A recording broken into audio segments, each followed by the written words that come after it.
E hoje em dia há aquela preocupação que a Gera Romana é visitável, o percurso. No entanto, que quando eu estava-me a preparar para este trabalho, eu estava a pensar fazer o trajeto da Gera Romana. Tem vários trilhos, eu queria fazer um trilho. Só que, devido às condições climatéricas, não consegui só um bocadinho para conseguir ver um miliário na milha 16 e fiz um troço muito pequeno. Mas eu gostava de ter feito o troço todo. Mas pronto, como nós temos acessos aos miliares que lá estão, há sempre aquela coisa que alguém pode pegar naquilo e levar para casa. Porque ninguém está a guardar aquilo. Então há muito essa coisa de, às vezes, preocuparem-se, como aquilo, né? Estamos no meio da serra, da natureza, não há seguranças ali para protegerem aquilo. Fazem com outras coisas menos vulgares ou mais vulgares. Põem o GPS, um localizador, um chipzinho. Exatamente, põe um localizador no miliário que é para não fugir. Às vezes sem pernas. Sim, e depois também há a questão da vandalização. Há quem vandalize os monumentos. E depois também há a parte das alterações climáticas, das componentes climáticas, porque está a deteriorar a pedra e essas coisas todas. Já houve muito a ideia de retirar dos sítios onde eles estão agora e pô-los para museus, que é para estarem melhor conservados. Eu não sei se concordo totalmente com essa ideia de retirar onde eles já estão, porque uma pessoa que vai visitar gostava de ver no sítio que supostamente eles deviam de estar, que é o sítio natural, e não no museu. Acho que não faz tanto sentido. Então, quando eu fui visitar, eu tive a sensação que estava na época romana, porque aquilo não se via nada, só se via montanha, era um percurso que, pronto, né? Não dava para ver mais nada sem ser mata e pronto. E eu acho que é uma coisa mais natural manter as coisas nos sítios onde deviam estar. Talvez alguns que estejam mais deteriorados possam ir para os museus, mas eu acho que devia ficar pelo menos um em cada milha para simbolizar. E eu pergunto, e os cidadãos que não tinham possibilidades de ler, como é que eles faziam? A mensagem era transmitida ou não? A mensagem era transmitida, se calhar eles não era tão bem transmitida para as pessoas que já eram alfabetizadas. Mas isto foi uma maneira das pessoas aprenderem o alfabeto e aprenderem a juntar as palavras e a ler. Então, a nível cultural foi muito importante, porque mesmo as pessoas que não sabiam ler, eles conseguiam pensar o que é que se calhar aquelas palavras significavam e conseguiriam juntar as letras todas. Porque ao saber as letras nós conseguimos tentar perceber qual é a palavra. Então foi uma componente muito importante, porque nós às vezes temos a noção que ninguém tinha estudos, não era bem assim. Havia pessoas com estudos que entendiam totalmente, mas eu acho que a população em geral conseguiria perceber as letras que estavam lá escritas. Poderiam não compreender o contexto e o que é que as palavras todas, mas sabiam as letras. E eu pergunto, os romanos, tal como nós, de certeza que sentiam-se cansados. Só que nós temos o privilégio de termos um telemóvel, de termos a rádio, de também termos hotéis espalhados por pontos diversos de Portugal. Como é que os romanos faziam? Sentavam-se à beira da estrada e contavam as estrelas? É assim, mais uma componente das vias, então já vamos em muitas componentes. Mais uma componente das vias é que sim, havia como se fossem estalagens. Havia dois tipos. Havia uma que era mais para descansar os animais, trocar, tinham a ferraria, tinham várias possibilidades de alimentos, descansar, pronto.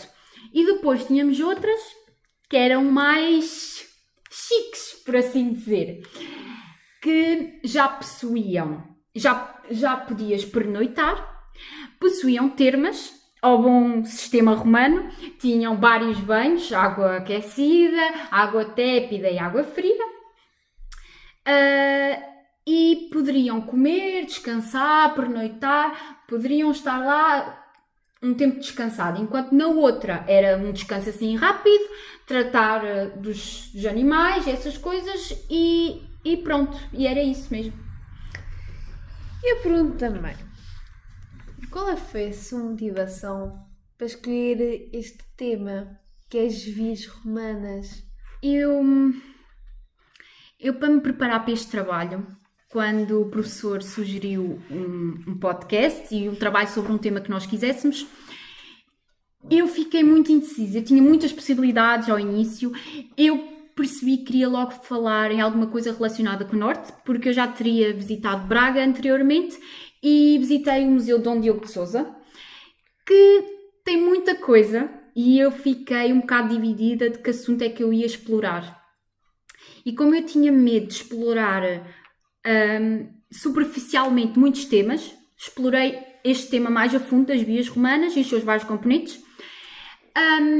No Museu Dom Diogo de Sousa tem uma parte que é só miliários, tem uma sala com bastantes, e logo ao lado do museu, do outro lado da rua, tem as termas. Um tema que eu pensei em falar. Eu aconselho a visitarem tanto o museu como as termas,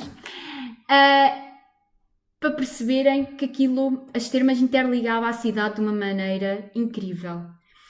E eu fiquei muito dividida, porque eu pensei em primeiro falar das termas, mas depois eu comecei a ver que as vias romanas tinham um caráter que eu não tinha associado. Eu também associava muito as vias romanas ao comércio. E depois, através das aulas, comecei a compreender que, se calhar, fosse para um comércio mais curto, para umas coisas mais pequenas, porque os romanos preferiam as vias marítimas, o que é estúpido, num sentido, desculpem lá a palavra, é estúpido, porque eles tinham tantas vias, tantos percursos, e mesmo assim continuavam a preferir as vias marítimas para o comércio.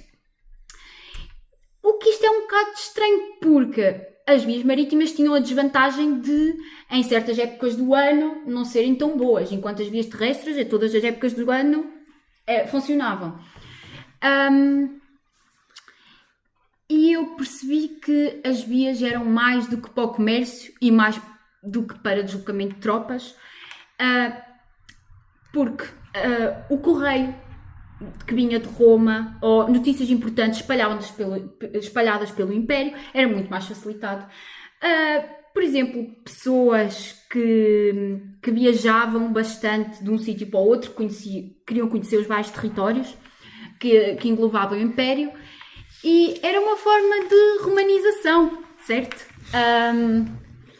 Eu sempre tive muito gosto por estas temáticas, por isso mesmo é que eu fiquei muito dividida dos temas.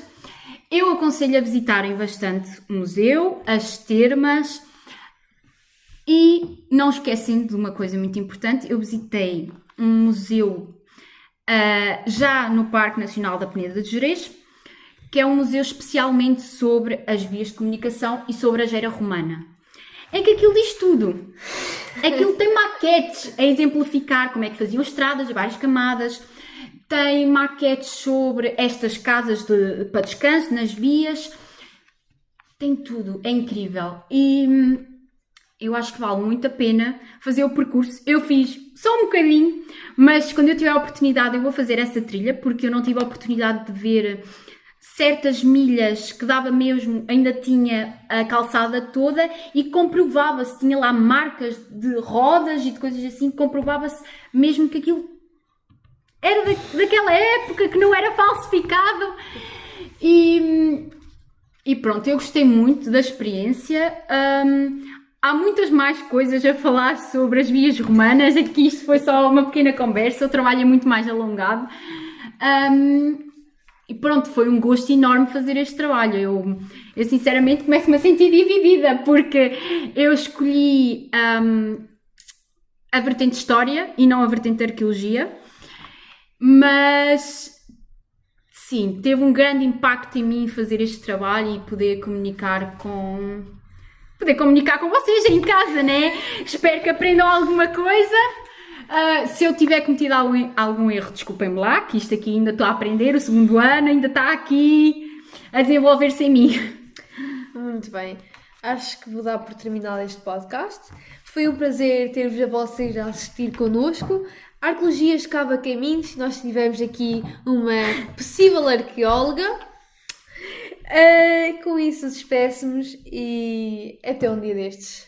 Até um dia Até um destes. dia destes. Beijinhos.